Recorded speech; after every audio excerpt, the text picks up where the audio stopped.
Hello everyone, this is Hilde Larsen and I'm back from Norway, from nature.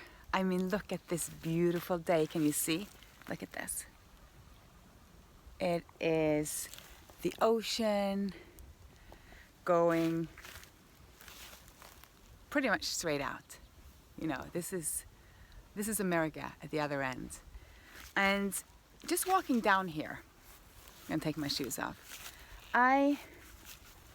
This is just a short track that I have to do to get all the way down. And the topic that I wanted to talk to you was so obvious to me walking down here. Because when you go outside like this and you connect with nature, take off your shoes, breathe in the air, lower your shoulders, you can't feel but grateful. And although I know that a lot of you out there that are watching these videos are now struggling with your health, so you might not be able to go out yet, you know, and you might not be able to get that instant trigger of gratitude, because that's what happens when you go into nature. And I'm sure that a lot of you have noticed this. Have you noticed when you go into the woods and you touch a tree or you sit down and you feel like life is good? It does that to you. Because that's your natural state. It's natural to be grateful. It's natural to feel content. And once we're imbalanced, once we're sick and full of parasites and fungus and mucus and acids and pain, suffering comes and nothing feels like that, you know, grateful state that's natural. So the reason I'm taking this topic to you, and the reason that it's so dear to me, is that even when I was feeling my lowest, even when I was at my sickest point, even when I felt there was nothing to hold on to, nothing to, you know, live for almost, I knew that just by being here, I had something to be grateful for. Just breathing was something I had to be grateful for. Just for me waking up every morning, that was something to be grateful for. Because you know what? The more you're grateful for, the more you will find to be grateful for. And the more you will create that will trigger that feeling within you that you can, you know, and you have more to be grateful for. So how do you do this in your everyday life, especially when you're not feeling it, when you're not at that state? So, for example, I started a routine saying every night before I went to bed, I made a gratitude journal. So every night I took out my journal, I wrote with a pen, you know, on paper, just to make it more personal. You know, there's something about that. The computer is one thing, but just to get everything off, to turn everything out and just be connected with you and the pen and the paper, and write down from your heart 5 things that you're grateful for. It could be anything, and it can be large or it can feel like almost nothing at all, you know? It's like when something magnificent happens to you, it's easy to be grateful, right? It's what we do. It's like, oh, thank you. You know, someone give you something, you say thank you. The trick is to say thank you without having that action done towards you in the way that you can see it. Okay, so when you write down what you're grateful for, it could be all the way down to your breath. It could be a smile that someone sent you that day. It could be something that you saw that you thought was beautiful. It could be a picture of a flower, or it could be a hug that you got, or that someone handed you a juice or invited you to something. Or it could be the larger things that you're not even seeing today, that things are miraculously happening in your life, you're just not noticing it, you're not acknowledging it, you're not celebrating it, because that's what gratefulness is. It's a celebration, right? It's like acknowledging and saying, hey, I see this, and I know that this is amazing, and I feel worthy of this, so I'm going to allow it in. Like the other video, we talked about being a receiver, being open to receiving and saying yes to everything that's being offered to you. Now, being grateful is a part of the same thing, but it's triggering it around saying, even though it might not seem like anything is given to me at this moment. I can see it. I can see the amazingness of everything. So I can put down, number one, I'm grateful for my children. Number two, I'm grateful for this amazing bed that I can sleep in. Number three, I'm grateful for the fruit that I ate today. Number four, I am grateful for everything that will be laid in front of me in my amazing life. Number five, I am grateful that I got to see the sunset today, either from my boat, from a place like this, or just from my window. Or I'm grateful that I saw a photograph of the sunset today, the same one that I am going to see once I get better. Okay, so that's the way I started, and I started to build momentum around grace. Because wanting something and going after something and being a goal getter and mapping everything out and scheduling it and being persistent and diligent, it's a big part of any journey. And if you've gotten to where you want to go in anything, you know this. And you might argue with me, but if you argue with me, I might challenge you and ask you if you really got to where you wanted to go. Because we need the momentum, and we need the action, and we need to condition ourselves, and we need to go through everything that might seem and feel uncomfortable. But you see, without the gratitude, you really don't have your heart in it. So I was telling myself, the universe, and God every single day that I was thankful. If you read my first book, From Hell to Inspired, you will know that I was walking around every day saying these 3 sentences. Thank you for this healing. Show me the way. How can I serve? And being of service is an extension of being grateful. Because we've talked about the difference between being of service and pleasing.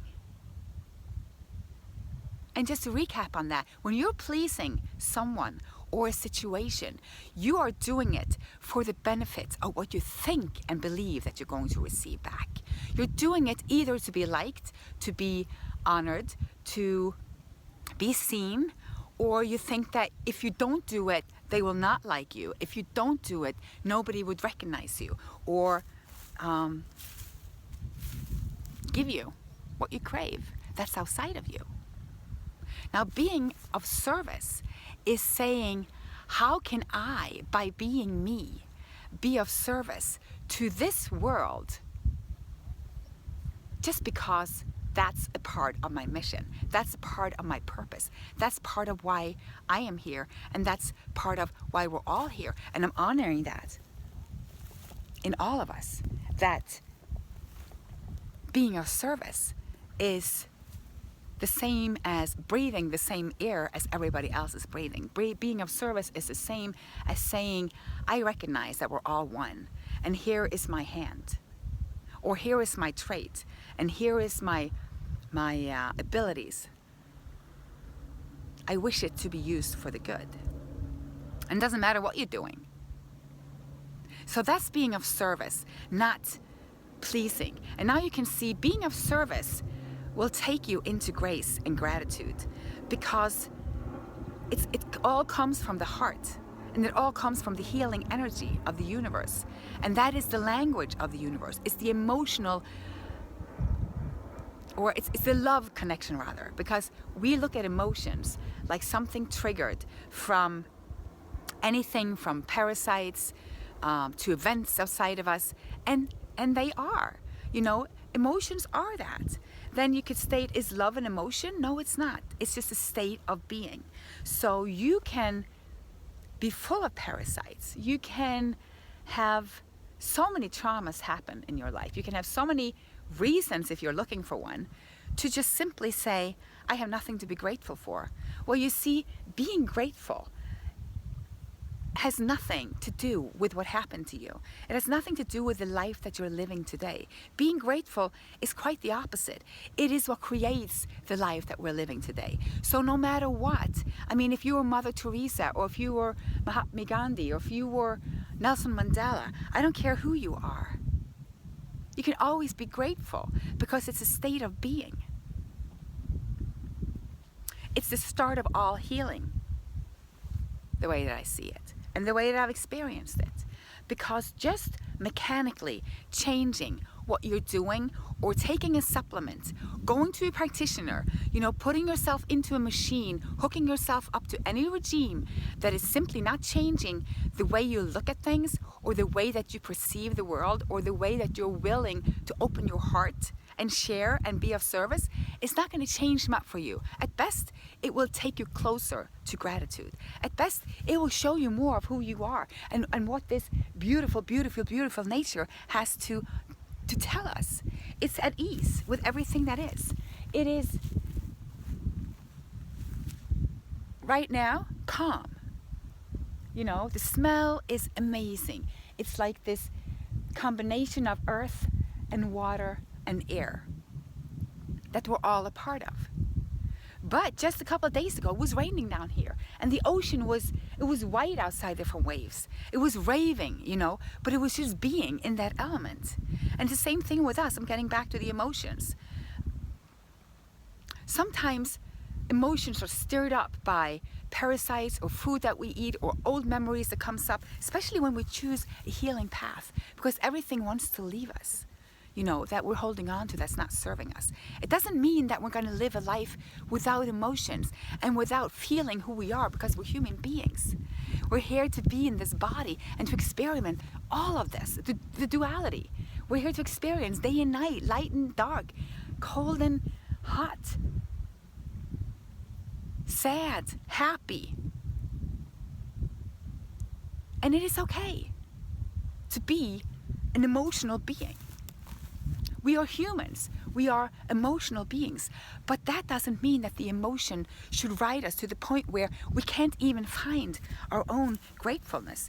We've lost the connection with nature to the point where we think it's a given that we're living. We think it's our right, our birthright, to be healthy and to be happy. And although it is natural and it is in our potentials and it is there for us, it still requires us to embrace it, to be grateful, to serve, to allow, to take in, to go into nature every chance you have, to actually interact with what you're a part of. Because what I see in my practice and what I've experienced myself is that the longer and the further, or the longer we stay, outside nature, in a big city, in a skyscraper, with all these electronics and the stress and the sounds that are not in sync with our cells, the longer we stay there, the further we stray from our health and our harmony from within. And it's not complicated, even though it might seem like it. Once you just take a hike, take a weekend off, get a car if you don't have one, take a train, whatever, get into nature, sit down for a weekend, put up a tent and see what happens to you. And I tell you, I almost guarantee you're going to wake up, you're going to look outside, you're going to sit down, and you're going to be grateful. You're going to be extremely grateful just for that moment, just from being right there, for the simple things. And that's what happens, you see, when you detoxify, when you walk down that path to true health that comes from nature, not from a supplement, not from a regime, not from any, and I'm going to be bald, and you know that I am. It is not going to come from any diet even that you put yourself on, because that's only something that you move yourself towards, looking for a result, searching for it, forgetting the whole picture, forgetting that this is about you living naturally as you. And this is why my coaching is so successful, because this is so much more than eating different food. This is about understanding how loved you are what you are a part of, how amazing you are, how worthy you are, how potent your life is, and how many choices that we have every single day. And I don't care where you're at. I don't care if you're where I was at, that you can't even move. I could hardly breathe. My heart wasn't beating right. I don't care if you're to the point where someone has been telling you can never get healthy again. Or if you're living with migraines, or you're fully functioning, but you have sore legs and ankles and you can't run anymore, or you're anxious and nobody knows it, and you're stressed and you're a CEO, and you're depressed but you're hiding it. See, I don't care. I don't care.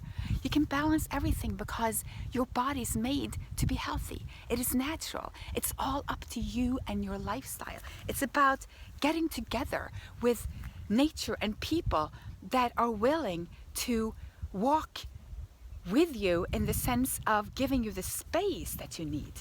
And that's why I created the membership group. It's growing. We need to get together. We need to get this. We need to step out of the paradigm that's keeping us sick. Have you ever wondered why people keep coming back for meds? Have you ever wondered why when somebody gives you a diagnosis telling you that you're chronic, that you'll have to be medicated for the rest of your life? Have you ever wondered why that is? Do you wonder about why you're not healthy? Because if you are, this is what I'm talking about.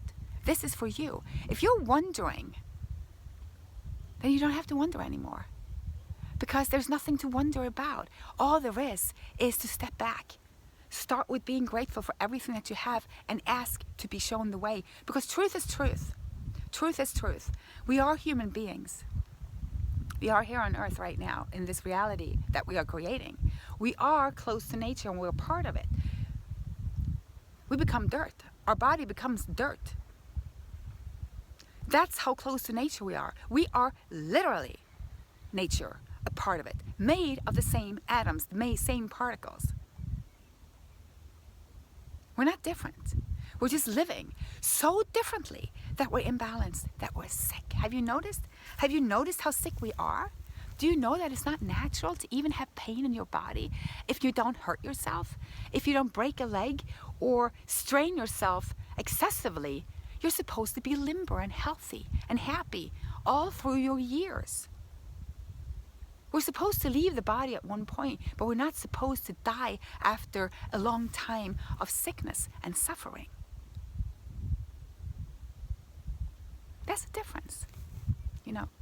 So once you get to that point, you understand that not only have you got the opportunity and the choice to yourself experiment and figure out, like I did. Figure out what's going on. Ask a few questions to yourself. You know, let everything go that seems and looks like bullshit to you, because it most likely is. Most likely is. And if you haven't read my book, No More Bullshit, I suggest that you do. It's a happy book, though. It's not about, you know, conspiracy and all of that, but it will give you a couple of aha moments, I hope. And empower you at the end, because that's what this is all about, empowerment. So, dear friend, I challenge you to sit down every night, write down what you're grateful for, ponder a little bit about what you want with your life, and then look at it from a larger picture. Step back and think, what am I a part of? What am I really here for? Why am I here? Why am I doing this? Why am I holding on to eating those dead animals and the processed food and everything that's obviously keeping me sick? Because I know it's keeping me sick, right? I've seen the movies. I've seen what the health, the information is out there. It's not a secret. That's the thing. None of this is a secret. The secret, if you should call it that, is the connection to everything that comes with this. And I'm talking spiritual, emotional, mental. I'm talking the whole life and how we connect to each other. Because what I see is once people change the diet and start on a detoxification path, which I help them do, once we get to the point where the diet is no longer the main obstacle, once they feel so much better in their body that they would never crave anything but fresh fruits and vegetables and living amazing, juicy food, once you get to that point, then they realize what this is really about. It's about freedom. It's about gratitude. It's about feeling happy in the way that they had never been before. I am happy now in a way that I was never before, even though I was always a happy person. Now that doesn't even make sense, but to me it makes perfect sense because it's a different kind of happiness. Because a lot of the happiness that you see today, it is from the belief system that some form of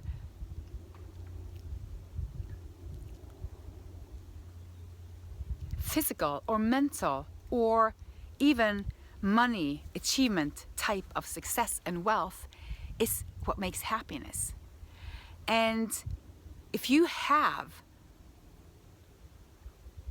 the typical family with the child and the house and the car and the corporate job, you're happy. The thing is, people are not. The thing is, people are walking around having everything that you would think from a human perspective in this world, mind you, in this type of society that we live in the Western world, that would be the optimal and that would be happy. These are my clients. These are us. These are me. I was successful on the outside, perceived as successful, but we're not happy and we're not grateful. We're not living in grace for every little thing that we have. We might be grateful for our new Mercedes, but we're missing the flower that we walk by every day. Or we're missing the look from a stranger and the smile or the compliment that we're just brushing off. We're not even taking that in. People might tell you, oh, you look amazing today. Oh, no, I'm not. Or today? We don't feel it. So by being grateful, not only from what you see and experience, but being grateful for you, asking your body to feel the love that you're sending it. So I challenge you, not only to write down, but to be grateful for the littler things, or for what you perceive as little. Because I tell you, that's the big things. That's the larger things. Okay, I'm going to show you this before I go. So be grateful, my friends. Be grateful, because you are a part of magnificence, and you are magnificent. Namaste. Whoops.